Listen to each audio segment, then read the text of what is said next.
Newsmax loves to talk about violent revolution.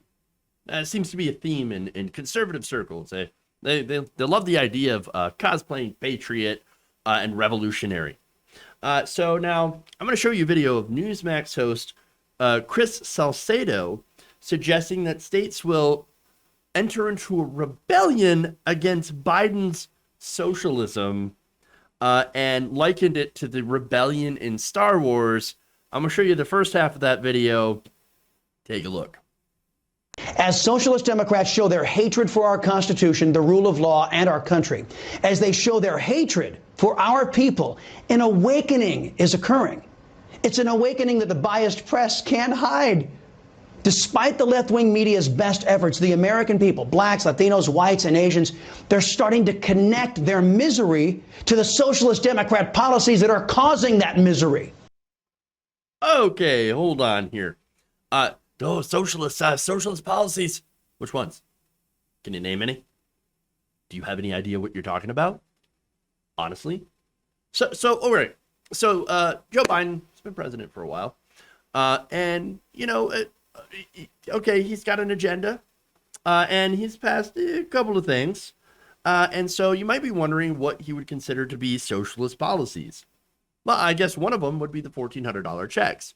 That was basically the only thing that Biden was able to get through Congress, and that was actually through budget reconciliation. So they actually got no Republican votes. That was the coronavirus stimulus package. It was $1.9 trillion. So now that was sent out by the administration. One part of it was the $1,400 checks. So that would be pretty close to being socialist, right? Or what they would consider to be socialist. You're handing out free money to people. You're redistributing wealth to American families. In the case of, like I said, $1,400 per person checks. So now, how much support does that have? Well, it turns out 4 to 5 voters loved it. That includes 9 out of 10 Democrats and 2 out of 3 Republicans. Pretty popular, I would say. There's also ample evidence, of course, that these checks kept not only did not kill jobs, of course, as there are more jobs than ever, not enough people to fill them, but also kept millions of people out of poverty, including children. Weird. Biden, of course, also has a roughly, over 51, I would say like an aggregate, when you look at all the polls together, about 51, almost 52% popularity, approval rating. Now, he's got a 42% disapproval rating, and that actually is starting to climb because, well, he can't get anything else done. Now, his popularity, of course, is a lot higher than Trump's average popularity was. And so, I don't know, man. It's weird. It must be super convenient to be able to make things up whenever you feel like it, because that's what's going on. Because he really can't point to any sort of socialist policies that Biden has passed, because Biden hasn't passed any, because Biden isn't a socialist. Seriously, Biden is a centrist. He's a capitalist in a capitalist system. What he has done is pass COVID relief. And everything else, again, not at all socialist, has been stalled. And so here's the thing, okay? Once again, buzzwords, right? You want to know what socialism is? Socialism is workers owning the means of production, meaning that instead of having a boss, you're the boss alongside, of course, your coworkers. And guess what? You evenly split the profits from the company amongst yourselves. You're entitled to, under socialism, a larger share of your labor, because it's not going to the capitalists. It's going to you. Government spending itself is not socialism. Government spending, depending on where the money goes, actually is capitalism. Because what they're doing is they're redistributing funding. Normally, this funding comes from taxation from the wealthy, and from everybody.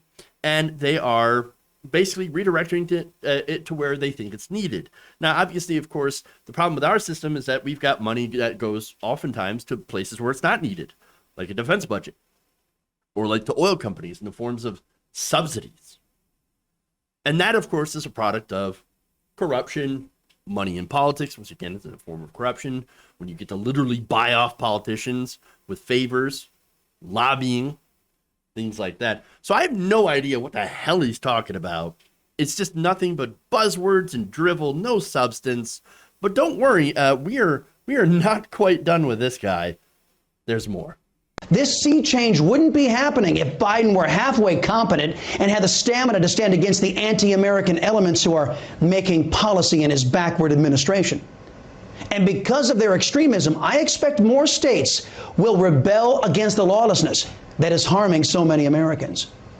To those Americans, I say, welcome to the rebellion, and may God and the force be with you. I got news for you, buddy. You're the empire. You ain't the rebellion. You're the empire. You're the fascists. Again, Star Wars at its core is anti-fascist. Luke Skywalker is literally Antifa. All right, so just get your analogy straight, okay? Wow. But let's go back to what he's saying here, okay? So who's making policy? What's getting passed? Nothing. Nobody. And look, there's a reason. Turns out this dysfunction is pretty bipartisan. You've got Joe Manchin, Kyrsten Sinema, and Mitch McConnell. They are blocking the things that people actually want. Again, it turns out that most Americans, with the exception of Republicans, which are a minority, want Biden's infrastructure plan. Republican voters, again, they don't want that. They don't agree on how to pay for it. They don't want to tax the rich. Now, Republicans also feel that corporations and sports teams and organizations should not be promoting cultural, political, or social change. So, woke corporations, just shut up and dribble. That's what that is. That's what that is. Okay, but again, none of that is socialism. There's no extremism here, I guess, except on the part of Republicans who say, no matter what, I'm going to sit here and I'm going to block you. And there's no lawlessness. Unless, of course, you count what Republican MAGA supporters did on January 6th. Now, again, one of the biggest problems conservatives actually have are basically culture war issues. And that's all they talk about on the right. The 1619 Project, for example, Juneteenth. Juneteenth is tomorrow. Becoming a national holiday. It just got signed into law. Teaching critical race theory. The thing that's funny about critical race theory is that just like socialism and just like pretty much everything else they talk about, they can't actually define it. No, it's not teaching that white people bad and you should feel bad for being white. That's not at all true. That actually looks at power structures like laws through the lens of racism and race and racism. And it's actually a pretty complicated field of study that's been around for a while and has nothing to do with blaming like specifically white people. It looks at the structures that were created from slavery and through Jim Crow and things like that. That's what it looks at. The prison industrial complex is a great example of all of this. But again, complicated subjects to which Salcedo cannot even name. And once again, completely bullshit, 100% vague nothingness. And that's what it is. That's what it is. And this is what people are being fed on Newsmax all the time. Not only is it sad and pathetic, but also really fucked up. Because what they're teaching or reinforcing to their audience is that they're the good guys and that everyone else, they're the bad guys. And that as soon as, and that soon a conflict will be coming. Again, he's like, oh, well, pretty soon the states will rebel against Biden and the socialism. No, it won't. But again, he's telling people, hey, get ready for it. There will be a revolution. There will be a rebellion.